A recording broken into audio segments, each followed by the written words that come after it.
Well, welcome everybody to the Beard Bros podcast, Financing Your Cannabis Future, episode number 14. I can't believe we're through episode 14. Wow, time goes by fast. So thank you so much to the Beard Bros Network and family. It feels like a family of people and cannabis experts and people who love the plant and love the industry, which is awesome. It just makes all of our jobs so much easier that we're in such a great industry. And so with that, we have a focus on the international landscape today. And I'm so happy to have two of my favorite ladies here. We have Heidi Whitman and we have Olivia. I was going to try to pronounce your last name again, but as soon as I get on camera, I can never say it. So I will let you lead with your introduction and what do you do? Okay, I'm Olivia Ewenike. Thank you for having me. Thanks for the invitation and no problem for the pronunciation. I think I'm not even pronouncing it right. I have a very German way of saying it. So I'm a cannabis compliance and regulatory lawyer. I advise businesses that want to enter the German market and how to set up compliance structures in regulatory regard, licensing procedures. I work in the medicinal as well as the recreational field and industrial hemp. And yes, I'm doing this for several years. I have my own law firm and I'm very happy to bring my insights from the European market today into this podcast. Thank you for being here to both of you, because I know it's much later where you are. So it's afternoon for me, but you're burning the midnight oil over there. So thank you. And Heidi, how about you? Well, thank you so much, Rachel, for having us. I'm Heidi Whitman. I am based in the UK and have been the entire time within my cannabis professional work here for over 10 years. And I'm a global strategist. I help other companies internationalize, build bridges, and find strategic alliances to improve the nature of our business, to create governance that has not been initially implemented into our new industry, and fight the good fight so that people have choices for plant medicine. And I do that through a variety of different ways by interacting with a very large global network. We love that. Actually, Heidi, would you like to talk about your very large global network? Yes. So one of the things that I'm very proud of is I co-founded a group for women who are professionals in the industry called the Empower Her Cannabis Society. This is one of my networks, and this network is composed of almost 890 women across 34 countries. Ghana recently joined the party. And this network is an incredible support structure because women were being dominated in this industry, and changing cultural, societal norms historically in business have been a very male-dominated industry when it comes to all businesses, from tech to finance. And cannabis, I feel like we can make a difference with equality and diversification. And so this has really shown, it's grown traction. It's 2 years old as of October. And I was recently in Iceland where there was equal representation of men and women on stage and in the audience. It was the first time I had seen that. When I started off in 15, I was the only woman I knew working in this space because no one quite understood it then, and it's changed. But stemming from that, the network that I developed professionally has just grown tenfold because we've become recognized. People are curious. People want to talk to us. And then you start getting spotlights on stages and bringing women on stages whose voices might not have been heard otherwise. And that's something I'm very passionate about. So, and the rest is somewhat its history. It was an accident. I'm a friendly person. When I go to events, I want to meet everybody, and finding the bits and pieces that people do really have help form an incredible network across the globe of talent and people that are actually striving for the same common goals. And that's why there is a renaissance happening. And I think this is the new wave of cannabis, because the old way was, inflated valuations, poor infrastructure, and failures like left, right, and center. And those failures taught us what not to do quite quickly, because we were moving. Like 1 year in cannabis feels like 10. And being over here where we were nascent compared to the US, it's incredible what we can do when we collaborate, because there's room for everybody. So that's what this network has done for me. It's brought opportunities, and I'm incredibly grateful every day. And this is what drives me to get up every morning. I love it. I love it. It's that passion that drives us. And how about you, Olivia? I know you're very well connected and you've been working on some things out there as well. So tell us a little bit more about yourself and also, any kind of networks that you have that are especially female women related. Well, I would say on the one hand, I am also part of the Empower Society. I'm part of the legal and ethical board there. So I've also been one of the first, or if not the first member of the Empower Her group. I'm very proud of that right now as it developed so beautifully. I can only recommend an association also. It has helped me a lot in this industry.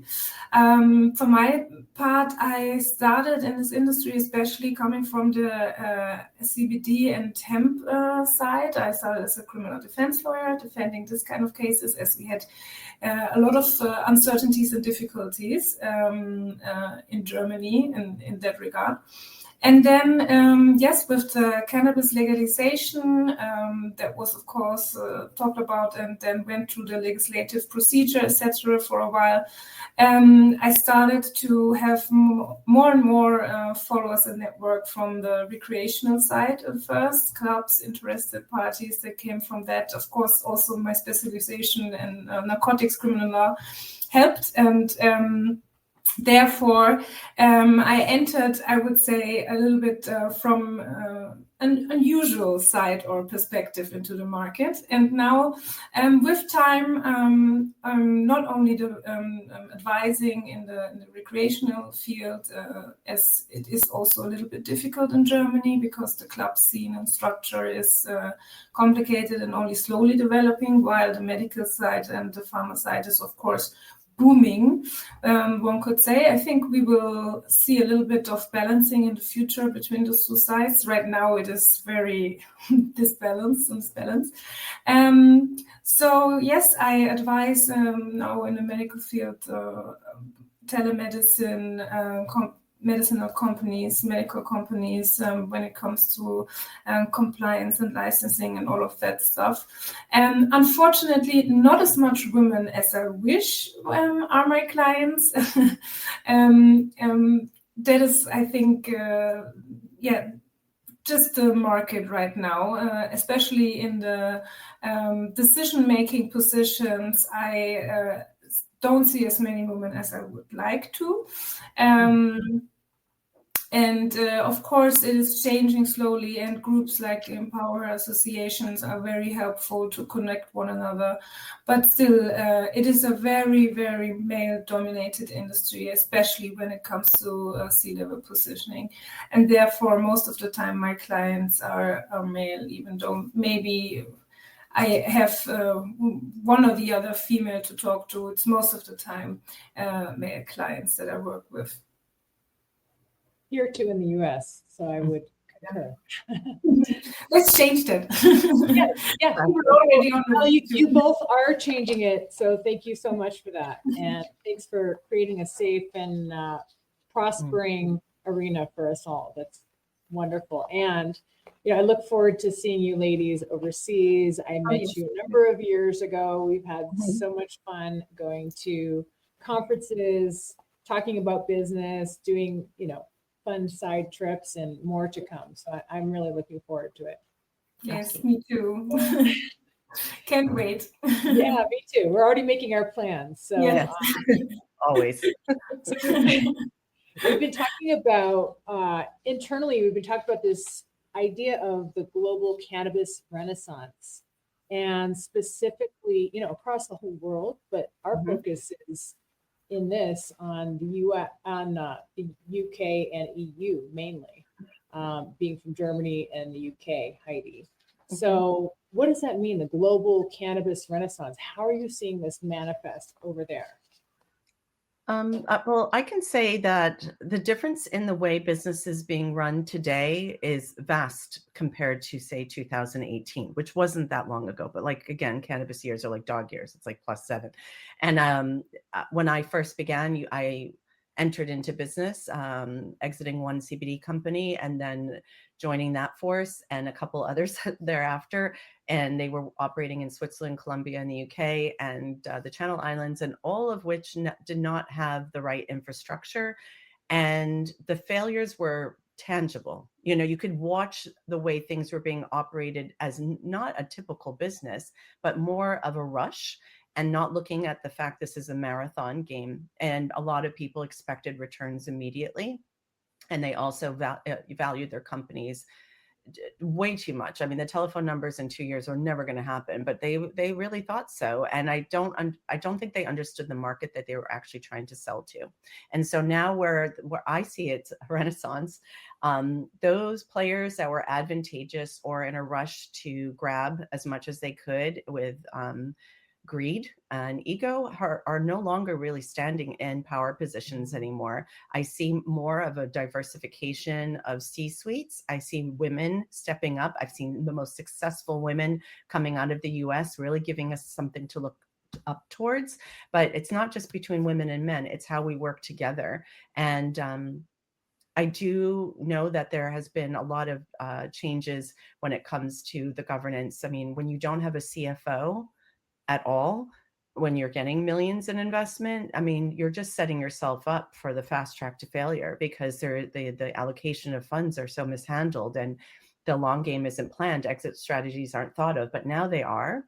And the ancillary services are out there with experts like you and other people in the legal side, like Olivia, that can step up and become those third parties that will evaluate what's going on, because some people are too close, too in it, and also scrambling to try to be at that point vertical and doing everything. Everyone knows when you build a production house, it takes years for compliance and regulation to match with where you want to be when you want to start producing and selling. It's so misaligned.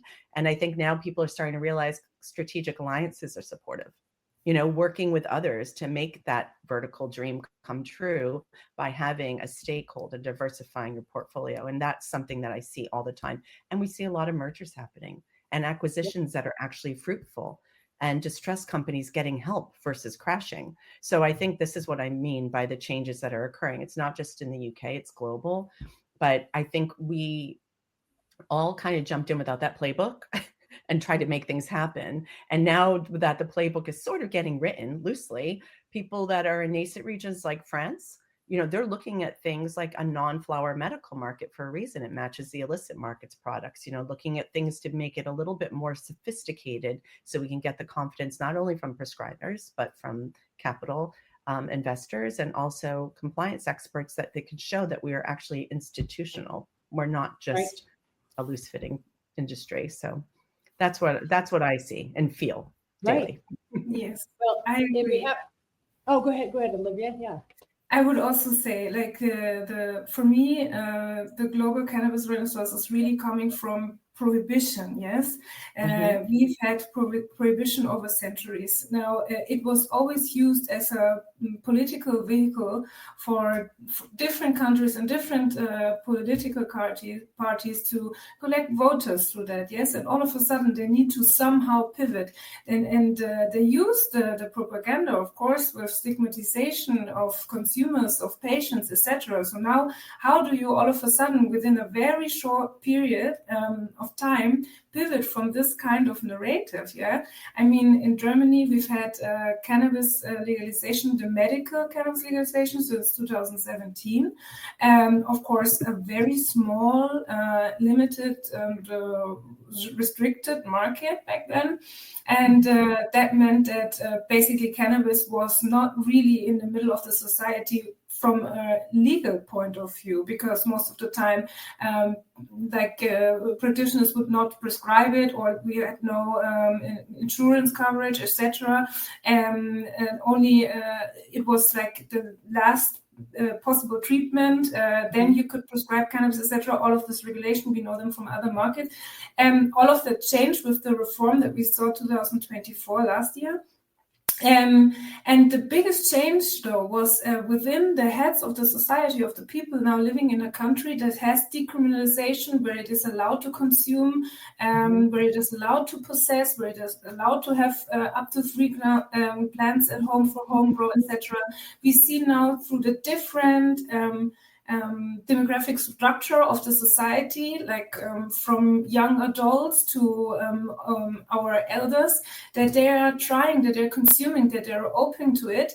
So this changed the mind of the people on the one side, and then on the other side we have the industry all of a sudden, because we've had the cannabis trend before in the 50s and 60s, etc. also, yes, but there was no industry behind this. Now we have a lot of science, we have a lot of smart minds, we have also, of course, money. Could be more cash flow in the industry, but it is there. It is already a $1 billion euro industry, whatever you want to call it. And of course, it was fully in the hand of illicit. So on the one hand, we have now a change in the hands of the society. And then also it comes to light how many consumers we actually have, how many people actually are consuming cannabis, because that was something completely neglected in the dark from the prohibition propaganda. Only outsiders or criminals would consume drugs, you know. So now we also have to change that narrative.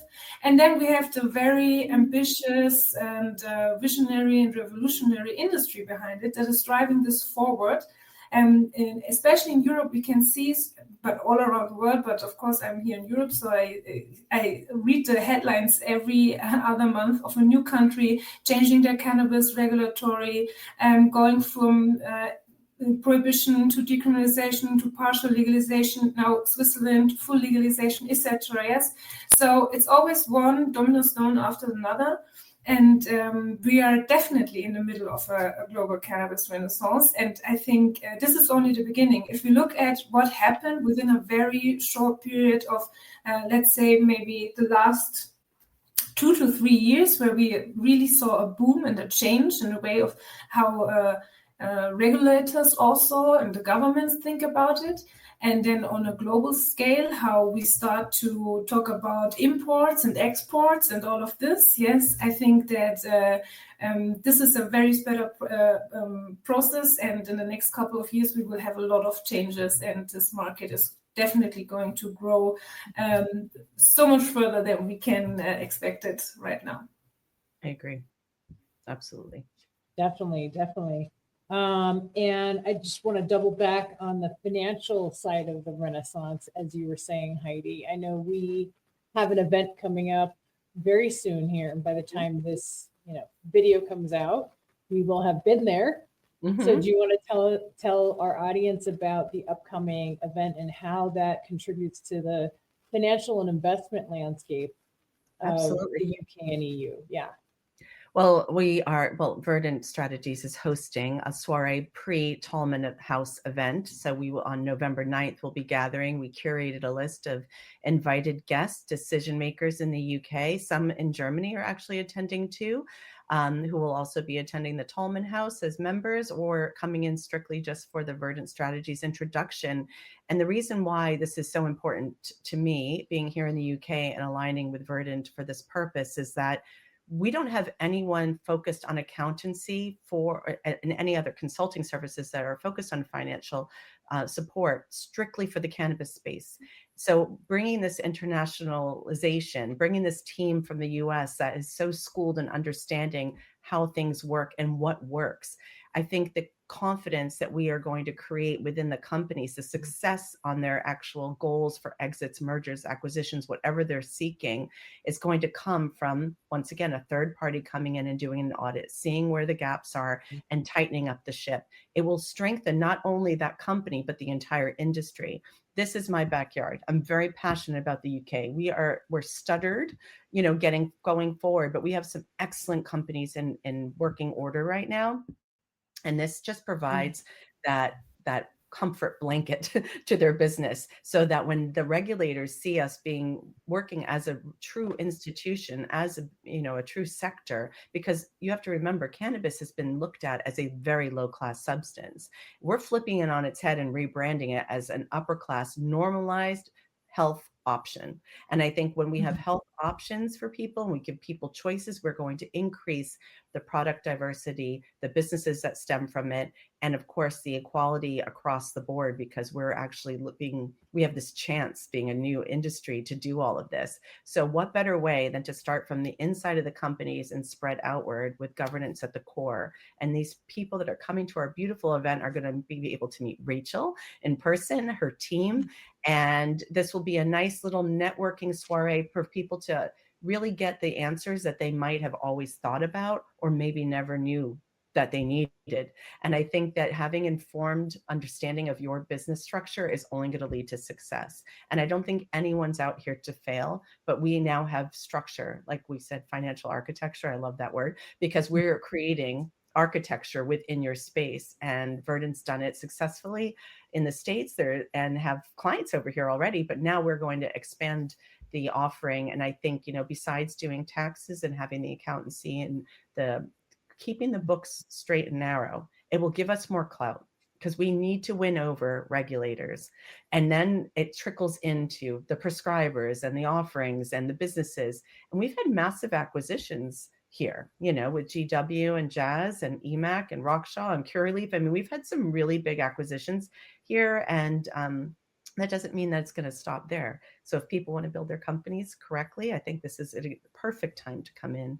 And following on the 9th, we'll be at Tolman House as the title sponsor, which is super exciting, focused on investors and those seeking investment that have been vetted very carefully. And I think these small, intimate gatherings create meaningful connections, and the relationships in this industry are everything. We know that. We met through industry events, probably side chat, we're sitting in an audience and we connected. And I think that's what this industry is about. And there's no better way to describe the cannabis industry as a relationship building experiment. And it really shows that when you meet people face to face, the confidence and trust is where everything starts. From your inner workings to where you're getting your investment from. So I like being able to be in front of people. I think we all do. And we can make wonderful things happen. So that's going to be an exciting November. Yeah. So, I mean, just to talk about Tolman House as well as an event. So it's essentially, it's the cross section of investors and target companies and all of those advisors surrounding those companies. So I think this is a great opportunity to elevate the conversations, just as you're talking about, at least from a financial perspective. So I'm very much looking forward to that. I love a forum such as this, which is very similar to what Ignite It, I think, is now, which was formerly Benzinga Capital Conference. It merges the two worlds. So I think I love that. And to your comment, Heidi, but Olivia, how does this help with regulators? How does this give regulators confidence as well when we have, a more sophisticated landscape, a more mature landscape that regulators can rely on for data, numbers? Yes, I mean, I would say for regulators, of course, it's always very important to, let me say it as it is, sell the story. Yes, so that means they need to also prove, of course, the society that they are still caring, that they are still looking after this seemingly risky substance. Yes, so it is very important, of course, to tell them, okay, we don't want to support the illicit market. We have a product that is not only brought into the country or cultivated here in the country from compliant companies, but also following compliant standards, which here in Europe are crucial. And of course, if we have companies, for example, that have a financial structure behind it, that may be ready for investment, etc., that gives them credibility, and that gives the whole market credibility. So the legislator, the governments, they know then, okay, we are talking here about an industry of professionals. We are not talking about, schemes or kind of sketchy businesses. All that wouldn't work if we are integrating banks, if if we have financial solutions, if we have lawyers, if we have financial experts and strategists, etc., all on one table. This speaks for the industry and gives all of us a little bit more credibility. I love that. So, let's talk about the geographical landscape there in Europe.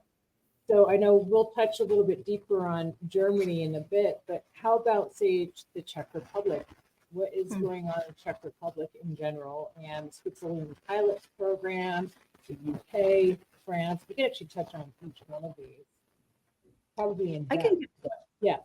Yeah, I can give like a little bit of an overview for anyone who's listening that isn't aware, but it's been really big news. There's been movement, and I think when we see the European countries and Switzerland too making these changes, it just sets the precedent that this ball is in motion, and these first mover advantages are very applicable to what's going to happen in the future. I think it's a bit of a crystal ball happening like in front of us because we could see things happening. So the Czech Republic, they approved an amendment in May of 25 that allows adults to grow. And there is a three plant limit, which I'm still unsure of how that is ever governed or enforced. I'm not sure how, people aren't going into people's houses checking to see if they own it. Yeah, no, I don't know. The lawyer would know. And possession, of course, has been increased to 100 grams of flower indoors, 25 grams in public. That possession is no longer criminalized. But the most important thing is that in April of this year, 25 is still happening, GPs or general practitioners can prescribe in the Czech Republic. And that's where there's, we're no longer looking at specialists. So for anyone that isn't aware of how Europe healthcare works, similar to the UK, is GPs do not prescribe in the UK. Specialists who go to school for many years post becoming a general practitioner are the only ones that can then take the other step to become prescriber for cannabis. So it's more steps and there are less people prescribing because of all of these kind of hurdles. But the fact that GPs can prescribe in the Czech Republic is really, that's a step forward. And that gives people more opportunity to actually openly talk. Here in the UK, just for comparison's sake, if I mention cannabis in my 5-minute doctor's appointment, which is what you get in a socialized healthcare system, they don't want to hear about it because they don't understand it. They don't want to know. And, this is normalizing. And I think, I hate the stigma word because we live with it, but I think if we normalize it, which means that our pillars of society are prescribing it, that's a big step forward. So I think the Czech Republic is doing all the things right. I did feel like it was a sleeping giant when I went there a few years ago to speak in Prague. I don't know if we were there together, Rachel, but it makes sense to me now to see that this is happening. We were there, Olivia. Yes, we were there. I was like, somebody was with me. Yeah, and, I mean, there's still fragmentation and enforcement and market structure and all these things are coming, but they've taken that step forward. So I think, there is some risk remaining, but I do think this is like a cross-border opportunity for the Czech Republic to become a hub. And I think that's really I think maybe only one quick note, because in Germany or in Europe in general, if you want to import cannabis flower, for example, from non-EU countries, you need EU GMP. So it is not very likely that you have EU GMP classification already in your facility in, let's say, Thailand.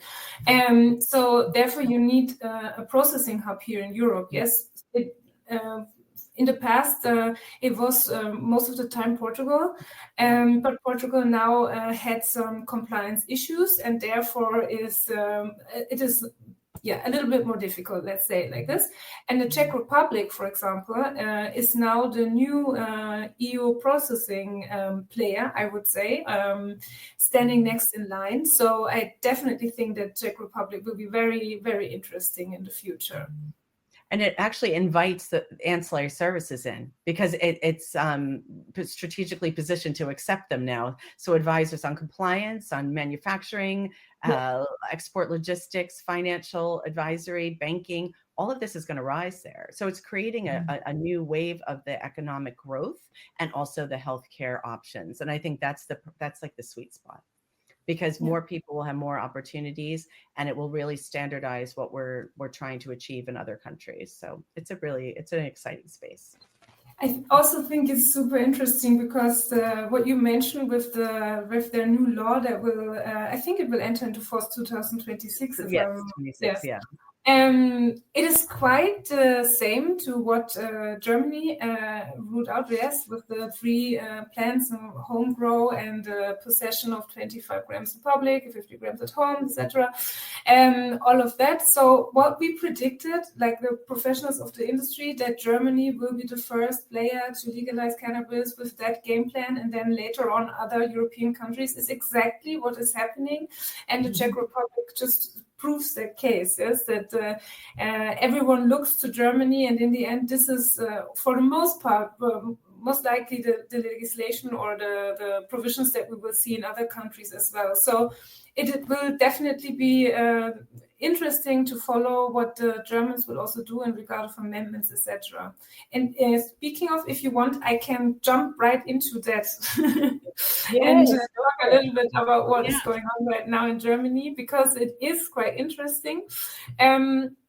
So maybe to give a little bit a picture of the market right now in Germany, I have some numbers here. In 23, before the cannabis reform, we had like 31.4 tons of cannabis that was imported. Then 2024, 72, and till September, like only in 25, we already have like 122 tons of cannabis. So it is like a crazy growth that we have here. It is estimated that maybe this year we will reach 160 tons. But unfortunately, right now we have hit the INCB quota, so therefore we will have to wait what happens. Our authority, the BfArM, the Authority for Medical Devices and Narcotics, etc. They will have to see that we will have a bigger quota till the end of the year, maybe. So importation permits are now, not being granted for now. Formally, we will see, because in the end, if there is a demand, and definitely there is a demand in Germany, then it is medicine. So they have to level up the quota at some point. So no worries for investors here. I think it's a formality. The quotas will be higher, and then let's see where we go 2026. I've heard some numbers that it could reach maybe 250 tons or something like this. So wow. Yes, Germany is a big market. Wow. It's a huge market. Yes, it's a huge market. So why is that? Basically because of telemedicine. I think it's as simple as that. We have very easy access. Of course, the changes from the cannabis reform that we have that entered into force last year basically put cannabis out of the Narcotics Act, so it's not considered a narcotic anymore. We have now Medicinal Cannabis Act, so we have a special law for medical cannabis. And it is way easier to prescribe medical cannabis now for practitioners and yes, doctors of any kind. You don't have to have a certain specification, although like dentists and veterinarians are not allowed to. So in Germany, we have now seen over the last couple of months or year a huge trend in telemedicine companies and growth of these companies. We see more and more of them on the market. Usually they have the same way of operating, so they have doctors on their platforms that prescribe via online questionnaire, sometimes video consultation, and patients basically pick their medicine and fill out a form, and then in the end they get the prescription. It gets sent to a connected pharmacy, and then the pharmacy delivers the medicine within a short period of time. In some bigger cities, through this procedure, you can do this maybe in 1 to 3 hours and get your cannabis delivered very quickly, therefore. So this makes it, of course, very easy accessible for everyone, also in rural areas. And it is, I think, it is a truth everyone knows that through that, a lot of consumers, not only patients, also entered the market.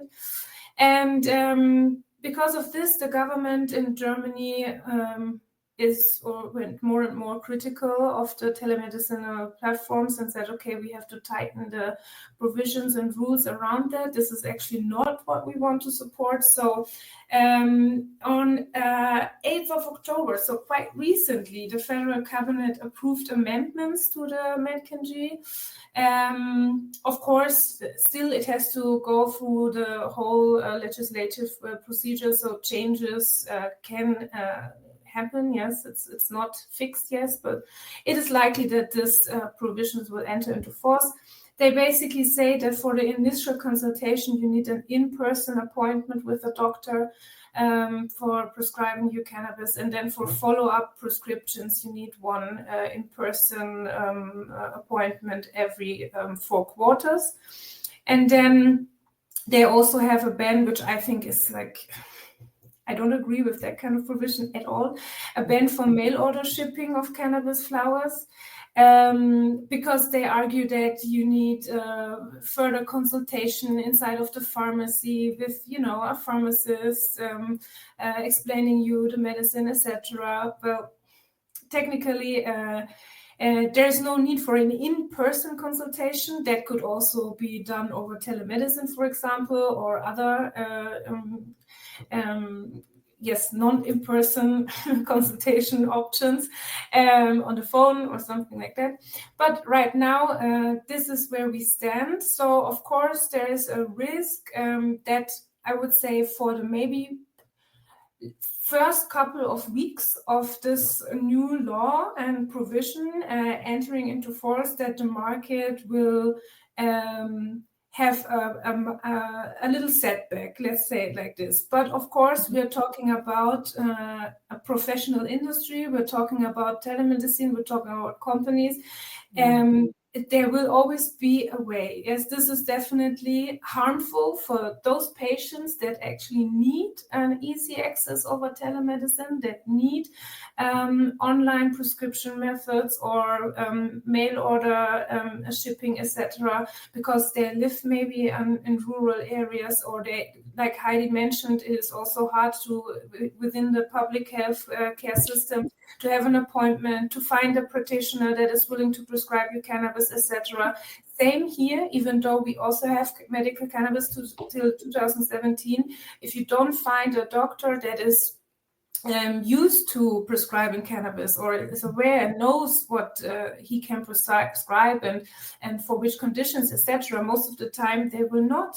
So it is not easy to have access, and of course these platforms also provide access to doctors that are willing to prescribe in the first place.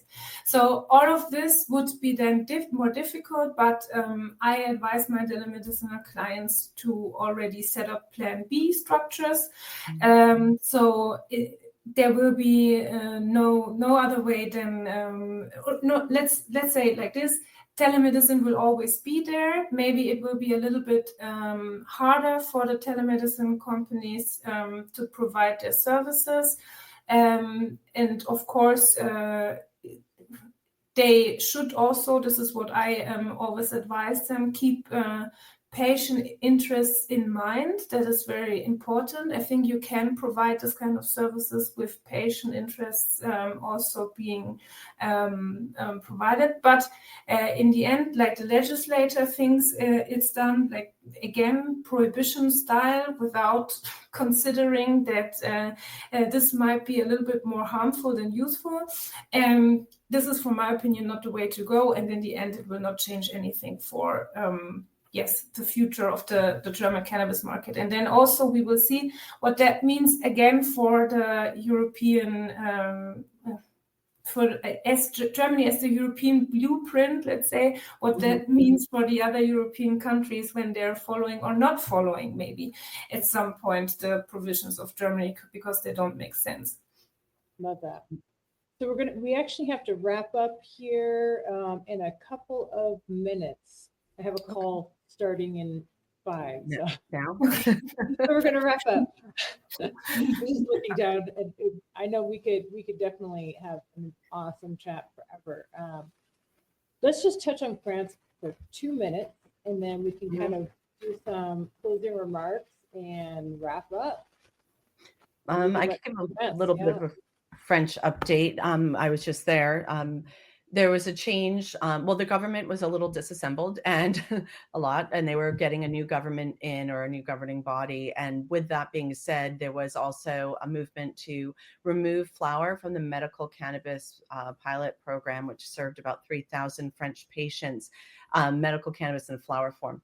So the reason why is because it matched the illicit markets visually, and they want to change it. I do think that's a good idea. I don't think it's a good idea to drop patients like that. And I do know there's some interim services. And I know Maria Sanchez, who's a wonderful lawyer in France, mentioned this, and I cannot remember the facts, but I believe she found a way to be able to support some of these patients that are on the pilot program for cannabis there to get their product. But I do know a lot of patients that are also without. That being said, there's some uncertainty. There's new regulations and compliance hurdles to go over, and there are also more costs involved. So for those who are producing, thinking it was going to be a flower market, have to pivot. But I think that's a lesson in everything. We have to be able to pivot, and we have to build our companies with structure. Olivia and I were talking about this earlier, that you have the financial capability to pivot. And you are planning to pivot, because this is an industry where you are not sure you're going to be going in the same direction when you wake up in the morning, because something could change. And I think those contingency plans have to include legal and financial structures, supports, and planning stages to be ready for anything, to make failure as not an option. And know who your friends are, know that you can collaborate with other companies, know that you have partnerships that will uphold you, diversify your portfolio. There are all these things. So when you have a big jar to the system, the telemedicine change, the French market on their product distribution, and the product administration options, we have to learn how to be able to take these hits and still stand. And we're still standing now. So I appreciate that we have to go, but yes, we could talk about this all day. No, definitely. I think staying nimble is, you have to stay nimble in a new industry. I think that's really, really important to be able to pivot. And you have to have your eye on the ball in order to do that, right? And 100%. you know, if you want to know the good actors in the industry, reach out to these ladies here, Heidi and Olivia. They've been out around for a number of years, and it's really important to know who's who, what's what. Trusted advisors, surrounding yourself with trusted folks is very, very important, because as we can see, industries can start, and they are usually started on a very shaky foundation, as all new emerging industries are. So it's invaluable to know who to work with. So definitely reach out to Heidi, reach out to Olivia. And how do we find you online? I'm on LinkedIn, Heidi Whitman. It's very easy to find me. And of course, the Empower Her Cannabis Society has access to all of us women. So if you go onto our LinkedIn there, you can always request a call or anything else like that, that you need right there. LinkedIn is a good source. Or Heidi Whitman, Heidi-Whitman.com. Awesome. How about you, Olivia? Yes, you can find me on LinkedIn as well. And via LinkedIn, there are also the rest of my socials over my website. It has like a very German name, like Kanzlei-Ewenike.de. It's like law firm -Ewenike. So therefore, LinkedIn, and there everything is linked. I searched your name before I found your law firm. So yes, that should also be easy. You are searchable. I am searchable. Yes. We're very searchable. You can find us. Absolutely. Well, Thank you so much. I look forward to seeing you both. Thank you so much. And thank you too. Take care. And thank you, Rachel. And thank you for your brothers. Appreciate it. Definitely.